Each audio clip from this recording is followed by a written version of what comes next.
The Vital Aging Network was founded in the year 2001 at the University of Minnesota. It was founded as part of the Humphrey Institute originally. Anybody know the name Jan Hively? Ring a bell at all? Jan was the deputy mayor of Minneapolis back with Don Fraser in his day. At 69, Jan retired from the city of Minneapolis, went back to school to get her doctorate degree. And one of the things, as Jan recognized and realized, and actually Jan is the woman in the white hair on the far left-hand side of that photo. But Jan went back and finished her doctorate degree at the university, at the Humphrey Institute, on community policies, civic engagement. And one thing she recognized was the baby boomers are coming. And 2015, we've arrived. We've arrived at an age now where there's a vast amounts of retiring every day. I retired. I had a fortune. I worked at 3M for 35 years, and I had the opportunity to retire at 57. Both my wife and I retired on the same day. Was that a good idea, bad idea? We're still trying to figure it out. That was, and so I'm talking 12 years ago. We both retired. And since that time, 2 weeks after I retired, I took the Evolve class. And I'm going to share a quick story with you about why was I so passionate to get into something right after 35 years of work. But my father had been very active. I'm the oldest of 7 children. And of us kids, my father and my mother died very early from breast cancer. So my father, spent the time with us, and as he was going on, he was, great dad. He raised us really well, got us really involved with a lot of things in the community. Was very much civically active. But as my father was having a series of strokes, and the doctor said he's not going to last long. He's on a very steep downward decline. He probably won't last, more than a couple of weeks. So we all took turns spending the evening with Dad. The 7 of us all rotated through. Every night one of us would come over and have dinner and spend time with him. And so it was I don't know, maybe my 3rd or 4th time over, and we were talking. And so I said to my father, I said, okay, of all the things that you've done in your life, what are you most proud of? What can you look at your life and say, where's your legacy? Where do you see that at? And he said, it's the children. He says, all you kids. He said, all of us have been, we were raised with a pretty strict code, but it was a very loving code. And we've all become very successful in everything we've done. Brothers and sisters have done a lot of great things and continue to do great things. And I said, well, if you had one regret, if you had one thing to do over, if you had one thing to relive, what would it be? What would you change? And he said, he says, I've really screwed up. He says, I didn't plan for my retirement. He said, it happened to me. And the time went by, and he said, I never engaged. He said, I could have done so much more, and I didn't. He said, I'm regretting that now. He said, I feel like I wasted those years. And those words echoed in my mind as I was preparing to retire. And as I was looking to say, okay, as I'm moving into this next phase of my life, what do I do next? What do I do to make a difference? What can I do to engage?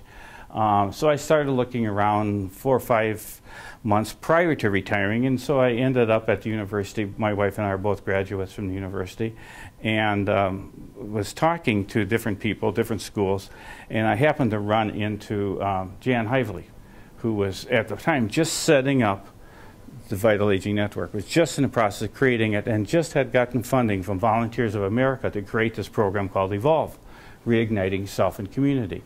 So she was just in the process of putting this together. So I had the opportunity to take the first inaugural class of that program back in 2003. We haven't seen daylight since. But it really got me engaged. It brought me in. My wife subsequently took it a year or 2 later. My wife and I, a couple of years later, ended up writing a book, Mapping Your Retirement, about planning for retirement.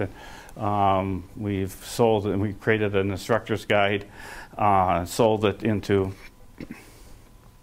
I think 42 colleges across the United States and various programs. Believe me, it sounds like we made money. We didn't. We lost money on the deal. We formed a nonprofit when we formed the organization, and I truly understand the word nonprofit. By the time you create a material, by the time you distribute the material, by the time you train everybody, by the time you get it up, it was a losing cause. In fact, we were losing more money every year than we were making. And so at the end of the time, we just said, enough is enough, and we ended up giving all the material to the Vital Aging Network.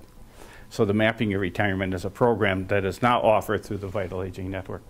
But the one thing that I really want to talk about in a little bit is about the Vital Aging Network, and more so about where we are. And you guys probably know this, but I'm going to maybe remind you a little bit where we are as a society, and where we are as a community, and where we are, as individuals going through this time. This is a very unique time. It's the only time in history, any time, we are entering into a really unique period.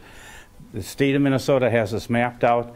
On August of 2018, for the first time in history, there will be more people over 65 than there will be under 18. Now you got to think about that a bit. That's a huge change in demographics. A huge change in our community, and we are not prepared for it. We are not prepared for it as a community. We're not prepared for it as a state and at the federal level. This is one of the reasons you've got both parties scrambling, because they see what's coming down the road. This is going to be a huge drain on our federal government and our state governments. And one of the things that we have to do is change the mentality. We have to change the mentality. Rather than looking at this as a deficit, we have to look on it as a resource. So one of the things the Vital Aging Network is about is engaging older adults and looking at engaging older adults as community leaders and community developers. And people, this is really a change of attitude. Let's see if I can get this thing to work. So again, as I said, we've never been here before. In any time in the history of mankind has there been such a point in time where we've had this. And again, as a challenge or as an opportunity. People, 74% of the people have good health. We're living longer today than we've ever lived before. So you got that double whammy coming. Not only do you have this huge bulge, the babies boomers coming through, but also through the health improvement system is changing. We have more people now. The fastest growing age group in the United States are the people that are 90 plus. So the people that are over 90 is the fastest growing piece of the United States. Think about that for a minute. And that's why when you drive down the streets and you look at all these high rises going up, what are they building? They're building senior living centers because of this bulge is coming through. This is no different than what happened back in the 1950s when we were building schools like crazy because we needed schools for all the baby boomers. We were hiring teachers like crazy. This is where a huge explosion came.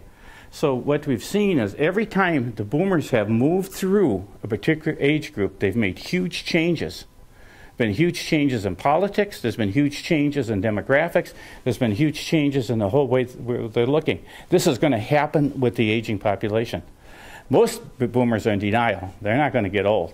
Or they don't want to think of them getting old. That's the word senior center is becoming an obsolete word. Because that's where my parents went. That's not where I want to go. But we hear this all the time. I spent 3.5 days in upstate New York through a funding organization out of New York City that was helping to fund the Vital Aging Network get started and pay for some of these programs that we developed. And they brought us all together, 65 organizations from across the United States, to address one question.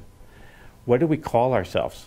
Because they don't want to be called seniors, they don't want to be called elders, they don't want, and this is a true story. They brought in a linguist from Princeton. And we sat there for 2.5 days to figure out what are we going to call them. What did they come up with? 50 plus. Oh, okay. 50 plus. So it's 50 plus. So that, and the U.S. government was there. The Agency on Aging from the U.S. government. They had the whole AARP was there. National Council on Aging, American Society on Aging, the Alphabet Soup on Aging, all the different people. We all gathered around these tables for 2.5. I thought, wow, we're spending a lot of money. They flew us all there, they fed us, and it was kind of a fascinating place to be. for the time, and great spot to listen to what was happening. But I'm thinking, well, boy, waste a lot of money on this one. But I'm not completely convinced of that, because what had happened was we needed a way to diffuse that issue. A lot of the people really don't want to be called seniors. They don't want to be called elders. They don't want to be called 50. 50 plus seem to be resonate, and so far it's somewhat caught on. It caught on, and it's a move forward. So we know that we're moving forward around some of the issues with wellness, with things that we look at. And what do people want? Not, this isn't just boomers, but this is all people as they age. They want to be relevant. They want to have some place in the world. They really want. This is really important to them. It's to all of us. I know this to me. They want to use their skills and experiences.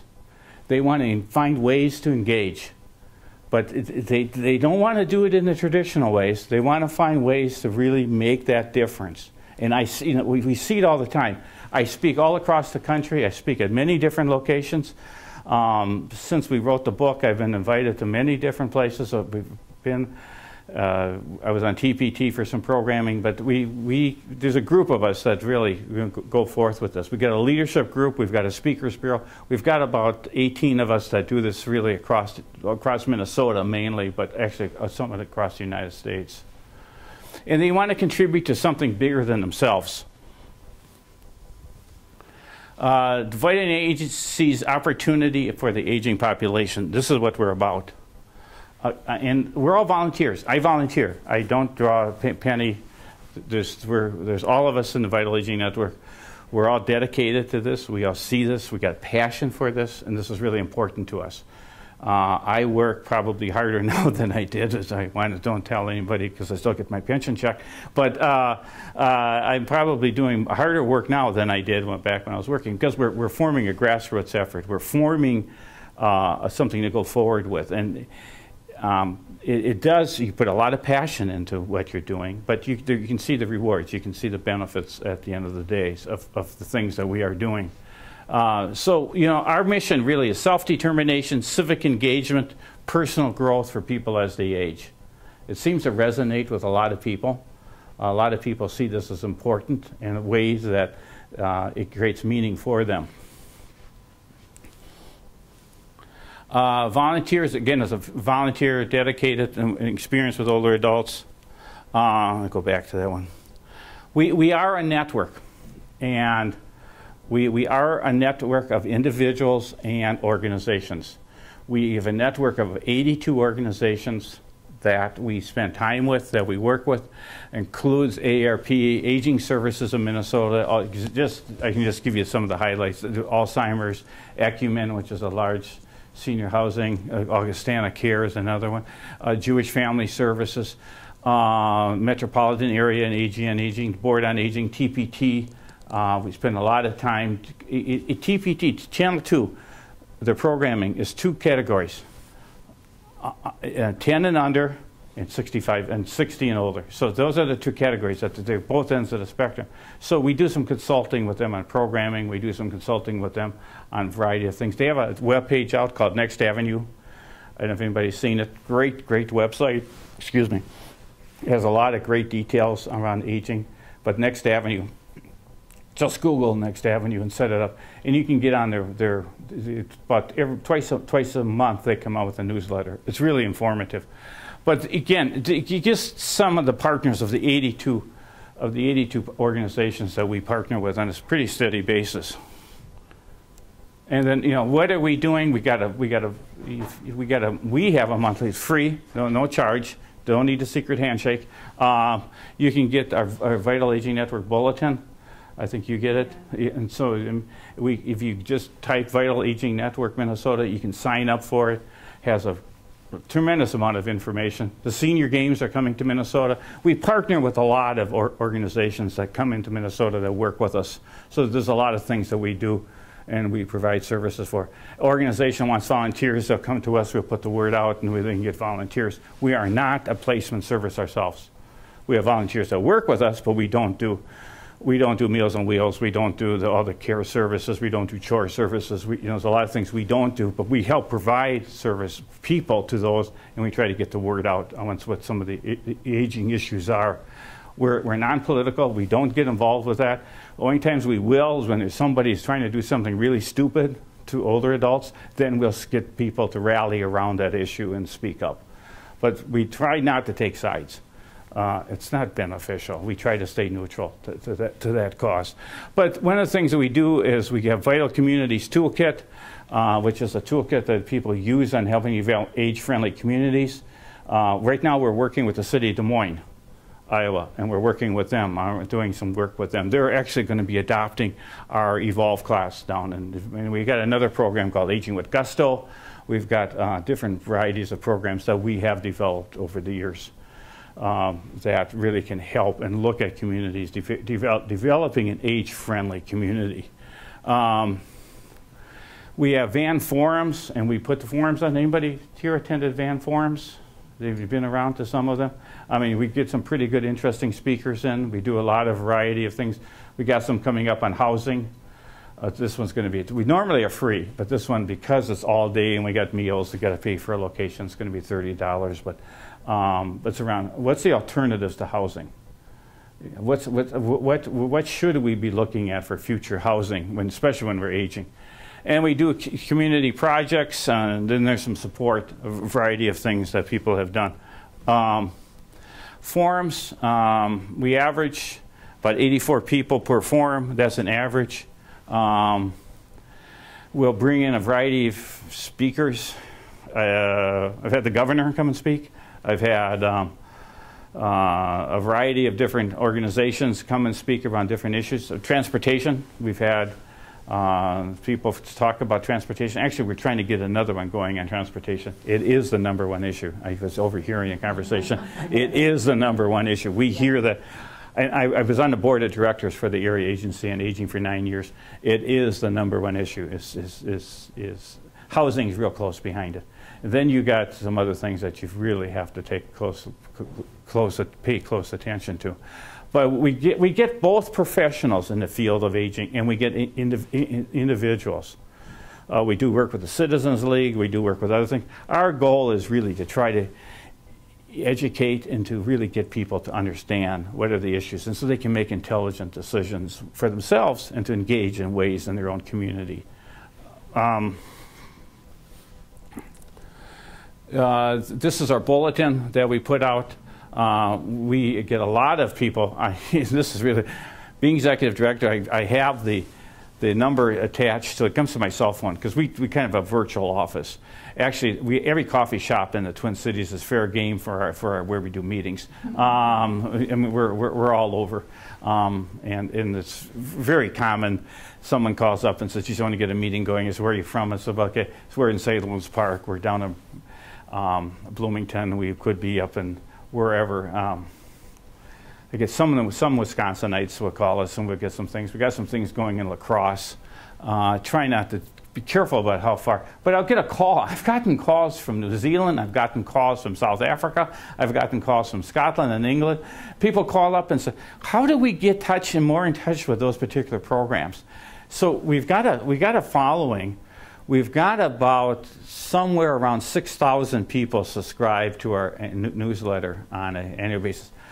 All of our funding comes from foundations and donations that people make. We do some fee-for-service work, but very little. A lot of it's through volunteers. A lot of it's through. That's one of the reasons foundations like us, because we have no overhead. There's no. I keep saying, if you give us enough money, we'll build a high-rise downtown, the Vital Aging Network high-rise. But it's not going to happen, because our money really goes back into the community work that people do and how they engage. I don't know, did you see that? Okay, I'm going to talk a little bit about Evolve. So the Evolve program, and I'll pass this out, and this is one of the reasons I'm really here today, and so this is all setting the stage for really talking about this. But I pass them around that side and this side. But this is the program that I'm really kind of here to talk. We're about to start a class April 1st in Bloomington. We did them. We've done them in. We have done them in Roseville the last couple of years. I've done them in White Bear Lake. I've done them in Inver Grove Heights. One in Brooklyn Park. In Brooklyn Park, we did one in Brooklyn Park. I was in that. Were you? Yeah. You with Carol? Yeah. Oh, fantastic! You're an evolved grad, so we'll get a secret handshake later. But so what did you think? Oh, that was wonderful. We had one of the smaller groups. You did. You did. And that was marvelous. In fact, the group still gets together. Yeah. So you know those ladies. I know. I see. I stay in touch with those. A lot of those people. So, do you remember me coming to speak to that program, the class? Yes. Okay, good. Okay, guys, you probably heard this. You could probably stand up here and give this. It's a couple of years, but it is a program that has been offered. Now we've changed the format slightly. One of the things that we understood was, how do we afford this? How do we afford to put it on? You know, you have the lunches, you got the program materials. Someone's got to pay for that, instructors. I got to have a room to put it on it. So what we've been charging is about $750 per person, and a lot of people grouse about the $750 and look at me like I got two heads, and why am I going to pay somebody? Why do I have to pay you to do this? So we've been trying to figure out different equations on how do you get this funded and bring it to the community.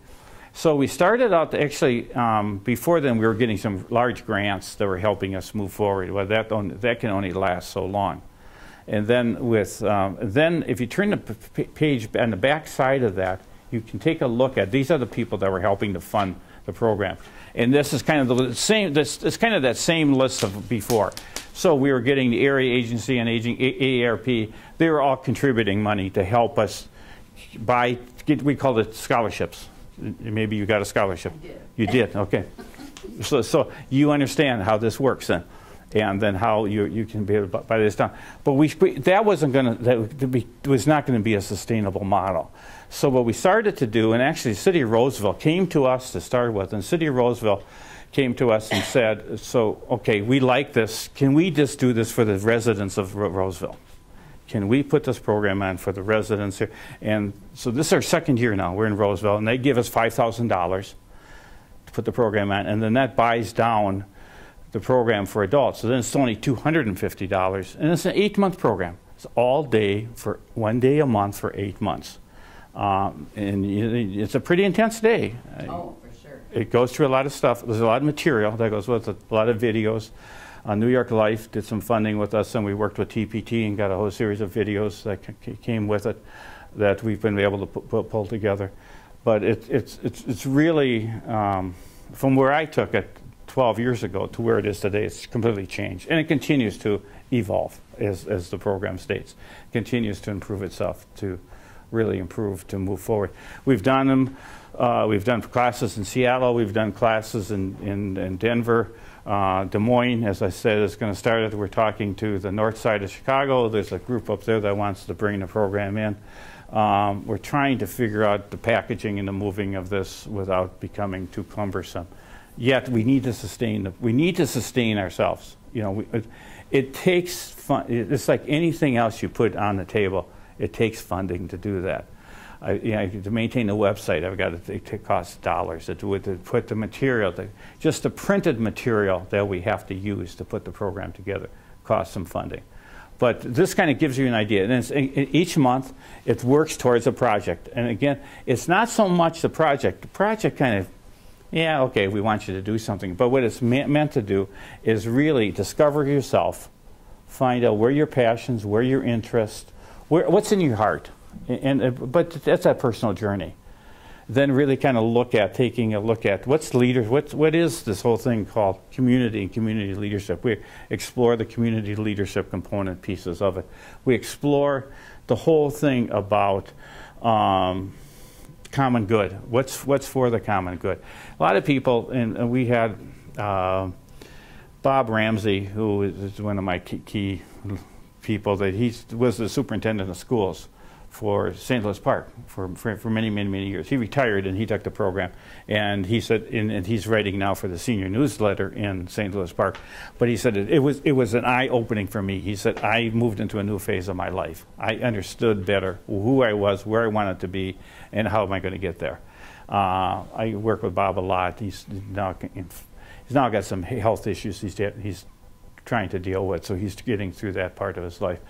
But we have a lot of the people. Majority, if you look at, I don't want to sound elitist here.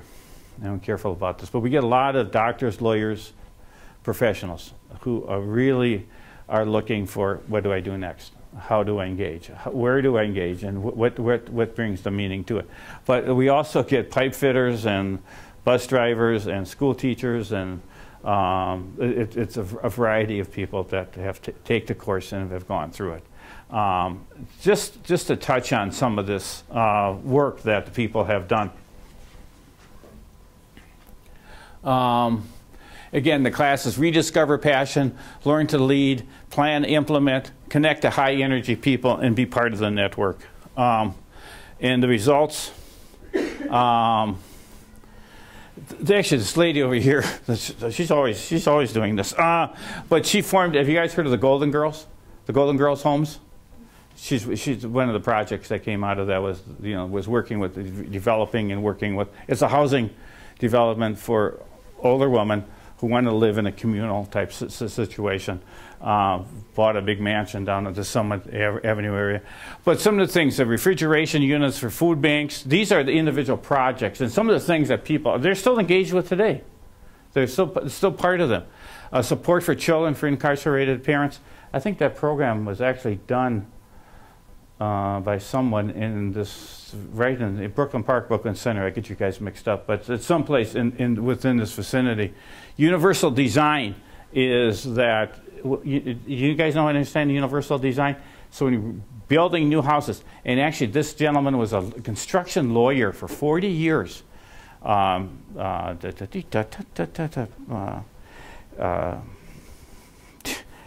I know the guy really well. I have breakfast with him about once a month. But he's working with the state of Minnesota and helping to redesign the building codes. Dick Cavaney. Just takes me a second for all the synapses to kick in. But Dick was a construction lawyer, and now he's working with the state, helping to redesign building codes to create universal design for older adults. When they build homes, it's going to be designed for older adults, with the older adults in mind as they're being built. He's also working with the lead abatement program in North Minneapolis. Guide to Aging in Place, where we did a lot of work. We've done work with the immigrant communities, the Oromo communities, Somali, and the Hmong communities. We've done work on a variety of different, and they've been part of the program. We'll bring them into the program, and we've gotten the St. Paul Foundation has been really good about engaging them and getting us funding. And it's really a cultural experience. It's a great cultural experience. I sat for 3 years on the Oromo. You guys know who the Oromo people are? I sat on their elder council, tribal council for 3 years. I was the only white person on it, and I had to have an interpreter to understand everything that was going on. But they're all from Ethiopia. There's a fantastic culture, a very rich culture, a very proud culture. It really, it's the thing that I find working with Vital Aging. It's so much fun. It's such a learning experience of things that I'm constantly engaged with.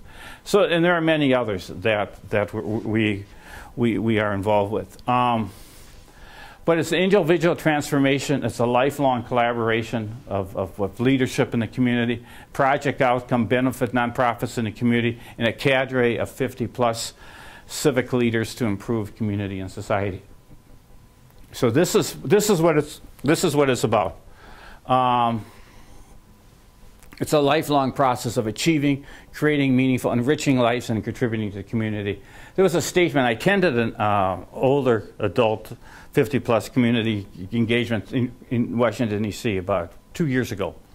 And one of the things that came out of that whole thing Ken Dykewald, he's been on TV a couple of times. I don't guess you know the name or not, but he's written a couple of books around retirement and aging. And he stood up to make the statement, and I think it's very true. The single largest untapped resource we have in America today are the people 50 plus.